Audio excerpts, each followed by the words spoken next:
आपके जाने के बाद क्या तस्वीर बदल गई है, कभी माननीय मंत्री जी ने सोचा है? एक जानकारी मुझे मिली, मैंने एक सीएससी की तस्वीर लगा दी और कहा कि देखिए एम्बुलेंस बंद पड़ी है, पानी भरा हुआ है, डॉक्टर है नहीं, मरीज इंतजार कर रहे हैं, डॉक्टर आए नहीं है, दवा नहीं है। क्योंकि माननीय मंत्री जी डिजिटली बहुत स्मार्ट बन रहे हैं आजकल। उन्होंने तुरंत अपने अधिकारियों को खड़खड़ाया होगा, वहां के अधिकारी गए, पूरा का पूरा सफाई कर दी और तस्वीर लगा दी इन्होंने कि मैं जो पूर्व मुख्यमंत्री वो झूठ बोल रहे हैं, सत्य नहीं बोल रहे हैं। लेकिन मैं धन्यवाद देना चाहता हूं, भारतीय जनता पार्टी का ही वो चैनल है, उसने माननीय मंत्री जी की पोल खोल दी। हमारी तरफ से कोई असत्य बात नहीं थी, अगर कोई सच छिपा रहा था तो सरकार सच छिपा रही थी। और फिर मैं माननीय मंत्री जी से कहूंगा, जितने काम उस सीएससी में, क्या आपकी सफाई से वहां लिफ्ट चल गई थी क्या? और जो काउंसिल, जो नेशनल मेडिकल काउंसिल है, उसके मानक हैं, उसका एक अपना प्रोसीजर है। ये सरकार दावा कर रही है कि हमने मेडिकल कॉलेज बहुत बना दिए। आजादी के बाद जितने मेडिकल कॉलेज बनाए सबकी सूची जारी कर देते हैं ये लोग। और शायद अध्यक्ष महोदय, हमारे पार्लियामेंट मिनिस्टर जो बैठे हैं वो जानते होंगे, शाहजहांपुर का, इनके जिले का सबसे पहले अगर किसी ने मेडिकल कॉलेज का शिलान्यास किया था तो मैं गया था। और उस समय के स्वास्थ्य मंत्री नड्डा जी गए थे कि नहीं गए थे? वो योजना दिल्ली की थी कि जिला अस्पतालों को कैसे मेडिकल कॉलेज को बनाया जाए। मैंने पिछली बार भी सुझाव दिया था और फिर देता हूं मैं सुझाव। अगर आप पे बजट की कमी है तो आप स्वीकार क्यों नहीं कर रहे हैं नेता सदन? अगर बजट की कमी है तो नेता सदन स्वीकार क्यों नहीं कर रहे? और नेता सदन को बजट देना चाहिए अपने डिप्टी सीएम को। क्यों डिप्टी सीएम को नहीं बजट दे रहे हैं? और हो सकता है डिप्टी सीएम को बजट इसलिए नहीं दे रहे हैं अध्यक्ष महोदय, क्योंकि उन्होंने 2 मंत्रियों को बेरोजगार कर दिया। ये विभाग 2 लोगों के पास था, क्योंकि वो डिप्टी सीएम बन गए, तो 2 मंत्रियों को बेरोजगार कर दिया इन्होंने। एक तो है ना 3 2 बेरोजगार हो गए ना। जो नहीं समझ पा रहा है, वो जिसके दिल पे कुछ गुजर रहा होगा वही जान रहा होगा कि 2 चले गए।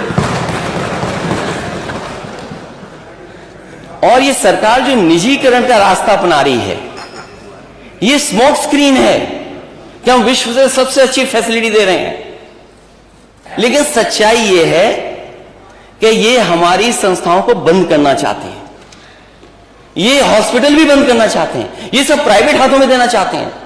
रेलवे दे दिया, अभी लॉजिस्टिक्स के नाम पर रेलवे की जमीनें दे दी, पहले 5 साल के लिए दी, फिर 30 साल के लिए दे दी, 35 साल हो गए। आप अध्यक्ष जी खुद हैं, कानपुर इतने बड़े महानगर के, आप अध्यक्ष जी डेली खबर सुनते होंगे हैलट अस्पताल का हाल क्या है। और माननीय सदस्य जीत करके आए, बताइए हैलट अस्पताल क्या हाल है? कोई भी जिले अस्पताल में एडमिशन नहीं हो रहा, मरीज का रेफर कर देते हैं, यहां चलाया तो नहीं, आगे बढ़ा देते हैं। मैं नेता सदन के माध्यम से माननीय मंत्री से जानना चाहता हूं, जो इमरजेंसी में आते हैं मरीज, उनको कितना भर्ती कर देते हैं आप? कितनों को इलाज मिल जाता है? आप कह रहे हैं नौकरी मिल जाएगी, स्टाफ की कमी है, आप भर्ती क्यों नहीं कर पा रहे हैं? कितनों को भर्ती दे दिया। और इनका सीधा सीधा है, जो बाबा साहब भीमराव अम्बेडकर जी ने दिया हमें संविधान में, हमें हक और सम्मान दिया, उसको छीनने की तैयारी। आउटसोर्स, ये नया नौकरी देने का तरीका है आउटसोर्स। ये आउटसोर्स पे रख रहे हैं। और आउटसोर्स पे कितना रख रहे हैं? सरकारी अस्पताल बंद हो जाएं, प्राइवेट फूल जाएं, बड़े हो जाएं। वो तो हमें खुशी इस बात की कि समाजवादियों ने मेदांता अस्पताल बना दिया। अस्पताल में जाते हैं तो लगता है कि अस्पताल है कुछ। और अध्यक्ष महोदय, जिस समय वो शिलान्यास हो रहा था, उस समय उसी अस्पताल के सबसे बड़े मालिक से मैंने कहा कि हम समाजवादी लोग कम से कम ऐसे अस्पताल बनाएंगे जो आपके मेदांता के बराबर लगे। वो इंफ्रास्ट्रक्चर बनना चाहिए। अगर आप विश्व में कंपटीशन दिखाना चाहते हो तो आखिरकार वो इंफ्रास्ट्रक्चर क्यों नहीं बना पा रहे हो आप? हमें कोई शिकायत नहीं है कि आप सम्मान के लिए प्रतिमा लगा दें, माने काशीराज वो कल्याण सिंह जी की आपने लगाई, हमें कोई शिकायत नहीं उस पर। लेकिन हम ये चाहते हैं कि कैंसर इंस्टीट्यूट के लिए आप पर्याप्त धन बजट देंगे कि नहीं देंगे, हमें कोई शिकायत नहीं है। 5 साल आपने इंतजार कराया और इंतजार कराएंगे आप। जो इस प्रदेश के सबसे बड़े नेता, उनके नाम पर यूनिवर्सिटी बननी थी, प्रधानमंत्री जी ने लोक भवन के सामने उद्घाटन किया, शिलान्यास किया उसका, 5 साल समय निकाल दिया और नया सत्र शुरू हो गया, दोबारा मौका जनता ने दे दिया, अभी तक यूनिवर्सिटी नहीं बनी। और गोरखपुर में नेता सदन मेडिकल कॉलेज में 500 बेड का सुपर स्पेशलिटी बच्चों का अस्पताल समाजवादियों ने बनाया था कि नहीं बनाया था? 200 बेड का जैपनीज इंसेफेलाइटिस के लिए बनाया था कि नहीं बनाया था? नेता सदन आप जानते होंगे, आपके लोग एम्स रोक रहे थे, वो राजनीति आप जाने, लेकिन बताइए नेता सदन एम्स के लिए जमीन समाजवादी सरकार में दी गई थी कि नहीं दी गई थी? कोई अपना प्राइवेट संस्थान बना है, हमें कोई शिकायत नहीं है, लेकिन आप सरकारी संस्थाओं को खत्म कर दे रहे हैं। यहां पर लाखों लोग आ रहे हैं लखनऊ में, लाखों लाख जो इलाज कराने के लिए आते होंगे। जिन जिन मेडिकल कॉलेजों में मैं गया हूं, जो समाजवादी सरकार में बन रहे थे, उससे 1 इंच आगे नहीं बढ़ा पाए। मैं नेता से कहना चाहता हूं कि जब ऑक्सीजन का प्लांट आपको देखना था तो आप सफाई की तैयारी करके गए थे, अगर थोड़ा दाएं भी देख लेते। इस देश की वन ऑफ द बेस्ट जो कंस्ट्रक्शन कंपनी है, उससे बनाने के लिए मेडिकल कॉलेज दिया था, एक सुपर स्पेशलिटी बन रहा था। हमसे नाराजगी हो सकती है क्योंकि हम सत्ता में आपके भागीदारी हो सकते हैं, लेकिन आसपास के गांव के लोगों की क्या नाराजगी है आपसे? मध्य प्रदेश के लोगों की क्या नाराजगी है? और आसपास के लोग जो इलाज कराने आते उनसे क्या नाराजगी है आपकी? जितना बना था उतना ही का बना, आगे नहीं बन पाया। और केवल एक मेडिकल कॉलेज नहीं, आजमगढ़ मेडिकल कॉलेज, जौनपुर का मैंने बता ही दिया, हमारे अध्यक्ष जी हैं, उनका मेडिकल कॉलेज। क्या काउंसिल जो मानक है उसके तहत मेडिकल कॉलेज चल रहे हैं? क्या यहाँ पे परिवार डॉक्टर हैं?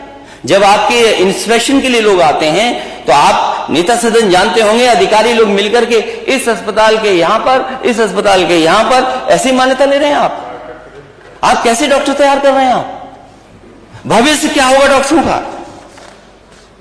इसलिए जो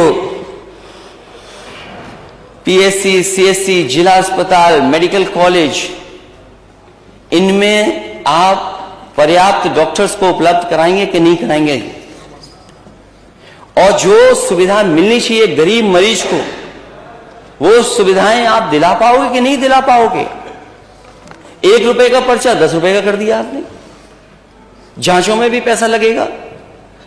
आप एमआरआई, सीटी स्कैन और जितनी भी जांचें सब प्राइवेट हाथों में देते जा रहे हो, तो गरीब क्या कराएगा? कहां से जांच कराएगा? और जो मशीनें ऑब्सोलीट हो गई उनको कब ठीक करोगे? कैंसर बढ़ रहा, उसके कैंसर के इलाज के लिए कैंसर इंस्टीट्यूट बनना था, आज भी लोगों को मुंबई जाना पड़ रहा है, आज भी लोगों को दिल्ली जाना पड़ रहा है। और जो कुछ मदद सरकार से होती है, और सरकार भी आधे अधूरे मन से मदद करती है। ये माननीय सदस्य बैठे हैं, ये पत्र लिखते हैं, कोई अपने इलाज के लिए नहीं पत्र लिखते हैं, जो गरीब जनता आती है उनके लिए पत्र लिखते हैं। अरे इतने गरीब कब से हो गए नेता सदन? आपकी तो डबल इंजन की सरकार है, आपको तो डबल पैसा देना चाहिए, और फिर उसमें भी हिसाब किताब देखते हैं आप कि कितना देंगे। अरे कोई बीमारी एक बार आएगी, पता नहीं कि बीमारी कितनी बार आ जाए, तो बीमारी आ जाएगी, उसके लिए केवल आप कंजूसी करके थोड़ा सा पैसा दे देंगे, क्या उससे इलाज हो जाएगा? मैं तो ये कहना चाहता हूं अध्यक्ष महोदय आपके माध्यम से कि अगर कोई गरीब आए सरकारी अस्पताल में तो उसे इधर उधर नहीं देखना पड़े, पूरा का पूरा इलाज सरकारी अस्पताल में हो जाए। ये समाजवादियों का मानना है, ये हमारी सोच थी। मुझे याद है नेताजी ने जब भी ये लोहिया इंस्टीट्यूट बनाया ₹1 का पर्चा किया, इलाज फ्री करा दिया। आज 100 रुपए का हो गया है, 100 रुपए का हो गया। और हर मेडिकल कॉलेज में अलग से बजट देते थे गरीब के इलाज के लिए, असाध्य बीमारी के लिए इलाज करा ले, उसको पैसा नहीं देना पड़े। अरे कहां लेके जाओगे इतना पैसा? और अब तो आपने आउटसोर्स करके कंपनी हायर की है कि हम $1 ट्रिलियन इकोनॉमी कैसे बनाएंगे। यूपी की $1 ट्रिलियन इकोनॉमी। आपको लगता है दिल्ली वाले मदद नहीं कर रहे जितनी मदद करनी चाहिए आपको। अरे दिल्ली की सरकार यूपी से बनती है, आप बताइए दिल्ली वालों को और पैसा लाइए। आप अपना घोषणा पत्र दोबारा पलट के नहीं देखते क्या? आपने कितने एम्स बनाने के लिए कहा था? 5 साल चले गए, कितने एम्स बन गए आप? ये दोनों एम्स जो बन रहे हैं उत्तर प्रदेश में, ये समाजवादियों की देन है जिसकी वजह से एम्स बन रहे हैं। आप नए एम्स कब लाओगे? बुंदेलखंड में जो मेडिकल कॉलेज था जालौन का, उरई का, बर्बाद कर दिया। झांसी का बर्बाद कर दिया। अम्बेडकर नगर में जो पर्याप्त स्टाफ होना चाहिए वो नहीं है, कोई इलाज नहीं। आजमगढ़ का क्या हाल है, जो नए बना रहे उसका हाल आप बेहतर जानते होंगे। और इसीलिए हमारे जो डिप्टी सीएम है जहां जाते हैं छापा मारते हैं, बाद में कहते हैं शर्मिंदा हो गए हम तो, क्यों आए हम छापा के लिए यहां पर? अरे छापा मंत्री बनोगे कुछ कार्रवाई भी करोगे। आ जाए जवाब। जैसे झोला छाप डॉक्टर कोई मान्यता नहीं, वैसे इनकी भी होने जा रही है अभी। अरे जवाब कोई नहीं पूछ रहा झोला छाप डॉक्टरों को। माननीय मंत्री ट्रांसफर हो गए, इन्हें पता ही नहीं भागीदारी किसकी थी। इसलिए जो घटनाएं हैं वो मैं जानता हूं। एम्बुलेंस से निजी अस्पताल में हो रही है मरीजों की शिफ्टिंग, यह है उत्तर प्रदेश। विश्व की सबसे बड़ी योजना चला रहे हैं आप लोग। 250 रुपए का ऑक्सीजन सिलेंडर 6 गुना वसूला जा रहा है। बेटे को लेकर के भटकता रहा बेबस पिता, जो मैंने कहानी बताई, और भी हुई इस तरह की घटनाएं। अस्पताल में पत्नी का शव पीठ पर लाद कर लौटा व्यक्ति।